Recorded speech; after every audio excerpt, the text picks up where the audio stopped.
Good morning. Oh, seems like your breakfast. Good morning. Good morning. Yes. Good morning. Good morning. Good morning.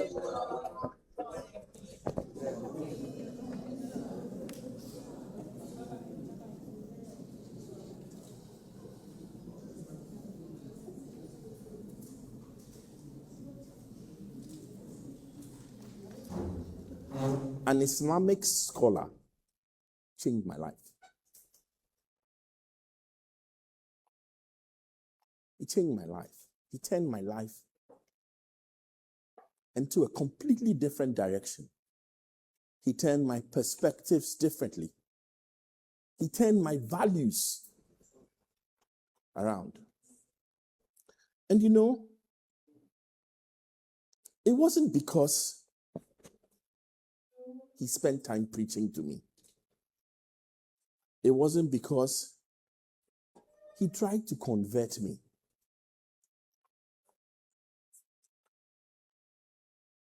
We didn't debate religion, even though he was one of the foremost scholars in Islam at that time. He changed my life by simply asking me a question. How would you like to travel? How would you like to travel? You see,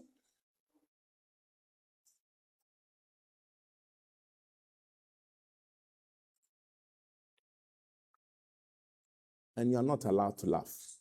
This was me 36 years ago. Madam, you are laughing.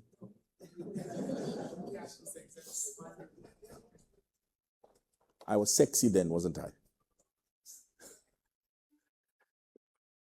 36 years ago, I lived in Cheshinungwa with my parents. I had just finished my national service. No, I'm okay. I'm sure you can all hear me. I just finished my national, I was just ending my national service. And I'm walking down my road. That was Cocoa Street. My mother used to bake bread, and so she was very well known in the community. And I'm walking down the street. And as I'm walking down the street, Dr. Boche's house is to my right. And those were a little bit more innocent days. So Dr. Boche's wall was just a dwarf wall. And he could see what was happening on the street when he's sitting in his porch. So I'm walking down the street, 24 years, I don't know what I'm doing with my life. And he shouts, Joe, is that you? I said, yes, sir. Come through the gate. I want to ask you a question. And he asked me a simple question. How would you like to travel to Poland? See, as a Ghanaian, travel is travel. So long as you're leaving the shores of this country, you don't ask where, how, what. You just say, yes. So I said yes. Then he said, do you have a passport? And I said, yes, I do have a passport. And he said, okay. Sit down, take these forms, and go and show them to your parents. So I took the forms, I filled them. It was for a group known as the Religious Youth Service. Filled the forms. A month later, I went to an office in Adabraka and I was handed a ticket.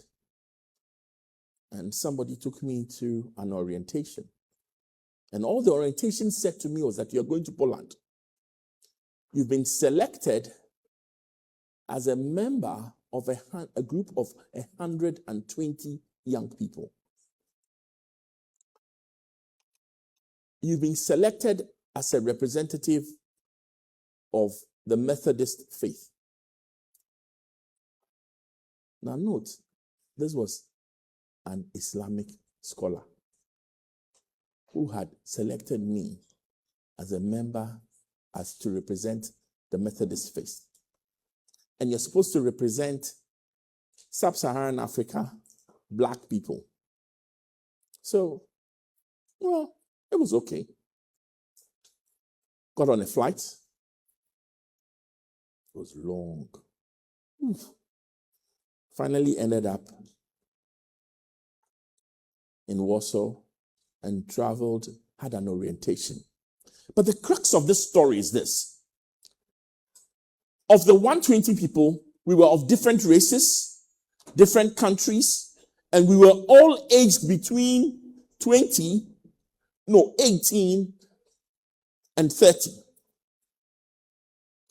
And together, we converted a communist office, which at some time had been used to torture people, into a kindergarten for kids. For 90 days, we lived together. But the most exciting part was each week, every week, from Monday to the following Sunday, we practiced one of the religions for the members there. So can you imagine? I'm 24. 1 week, I'm taking part in Hindu worship for a week. Another week, I'm taking part in Islamic worship for a week. And different flavors of Islamic worship. Another week, we are Coptic Christians. Another week, we are Jews. Another week, Hinduism. Another week, Jain. Another week, Tao. 1 week, I was part of the service for Methodists. My roommate, the guy you see here, was my roommate. He was a Japanese Buddhist monk. He used to shave his head like this. And we lived together for 90 days. He was my roommate. You see, it changed my life. It changed my perspectives. And today,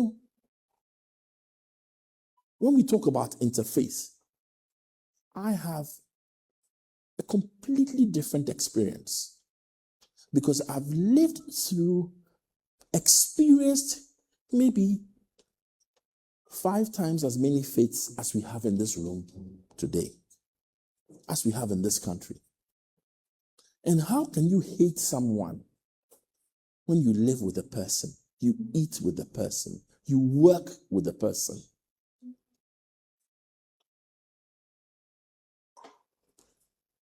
Today I come to you telling you that what you're talking about, I have experienced it. And it changed my life. I have experienced it in multiple ways. And not only did we just live and work together, we experienced the culture of Poland. So I went to my first outdoor orchestra performance. I went to museums. I went to the Black Madonna Cathedral. I went to Auschwitz, where the Jews were murdered, and saw cutlery made of people's skulls. You can imagine, it was a profound experience. And for me, it's still like yesterday. And so today, I will take a few minutes to share with you some of the ideas that have stayed with me, lived with me, and helped me become the person that I am today. All because an Islamic scholar called out to a young man walking down his street. You see, the three ideas I have on religion and tourism. Unfortunately, a lot of times religion separates people. In this country, we are wasting one of our greatest competitive advantages. And just maybe, even the theme for today is not ambitious enough. That we ought to look beyond the theme for today and grow in ambition.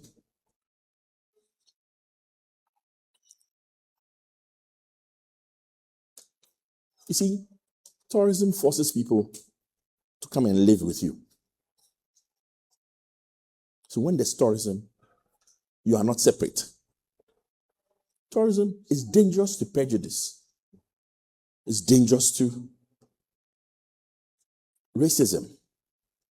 It's dangerous to extremism and dangerous to all manner of prejudices. You see, when I went to Poland, I didn't learn about Buddhists. I lived with Buddhists. I didn't learn about Judaism.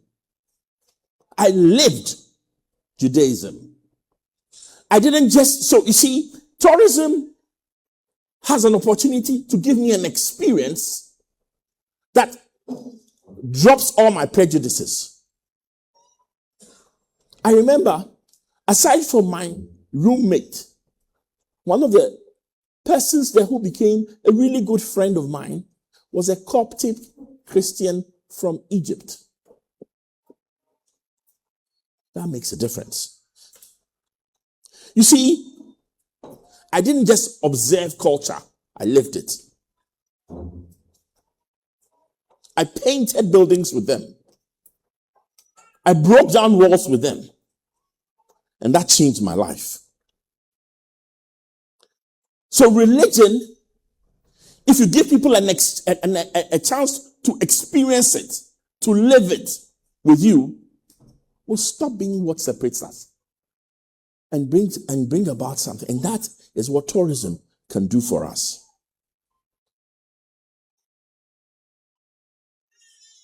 We tout our peace, don't we? And I tell you, Ghana is a peaceful country. I've lived in Nigeria. I spent 8 years in Nigeria between 2006 and 2012. I lived in Nigeria. This is a peaceful country. You don't have to go far to know how peaceful it is. Cross over to Burkina and you know it is not peaceful. And so, why are we wasting it? You see, we have beaches. Everybody has beaches. We have culture, festivals. Everybody has culture. We have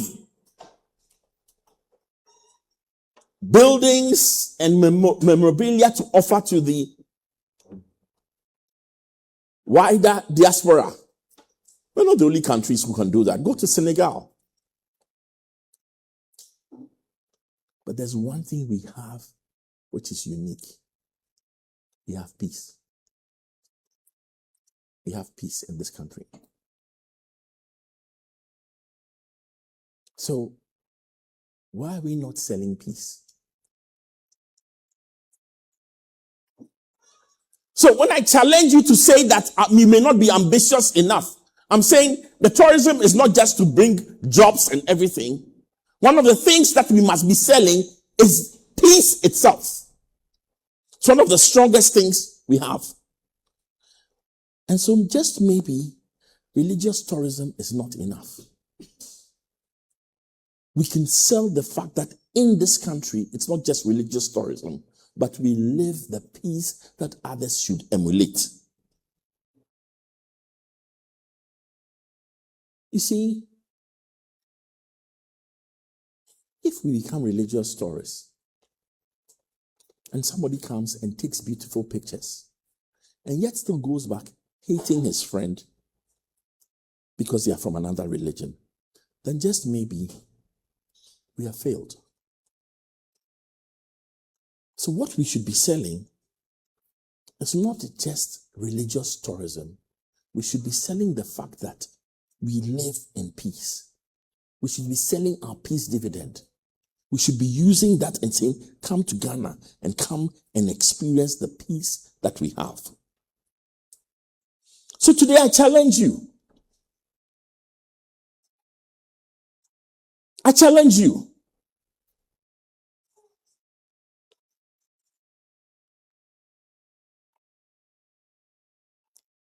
To our faith leaders. When we have a harvest, we invite politicians. When there are people come on mission, we invite them to our church. We invite students. We invite each other. Say, when was the last time you invited an imam to your church? That is the challenge. That's the challenge. When you go back to your church, when you go back to your mosque, ask your leader, when was the last time they invited a Christian leader into the mosque? Not a politician. Not another person of the same faith. But when was the last time we invited, and to the tourism authorities, stop marketing places. Market our relationships. Market the qualities that hold us together. That's the challenge. And to the government, roads matter. Airports matter. What about interfaith places? So that not only can we talk about what we have here, but we can show artifacts of what we do here. As for the churches, I've told you.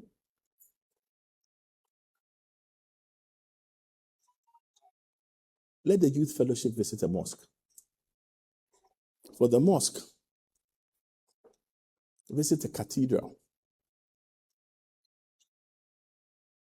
And for the traditional authorities, you have protected Ghana's religious harmony. But help us make it one of our greatest tourism assets.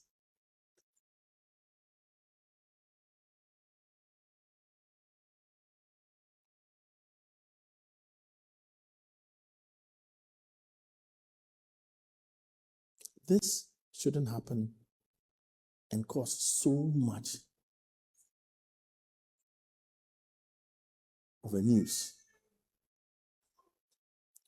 that Father Campbell invited the chief imam to Christ the King. Shouldn't. It should happen more often. It should happen more often. You see, if our religious leaders, our traditional authorities, and our politicians only meet when there's a conflict, we failed. So there's a conflict in Dabon. Then we say, we are meeting. That's failure. We should be meeting so often that this picture is common. And everybody can talk about it. That's what we should be looking for. You see, there are 4 tourism experiences we should have. We should have interfaith discovery tours. So that the tourism should say, this tour goes to a Catholic church, goes to a mosque, goes to a traditional shrine, goes to a Buddhist temple, whatever.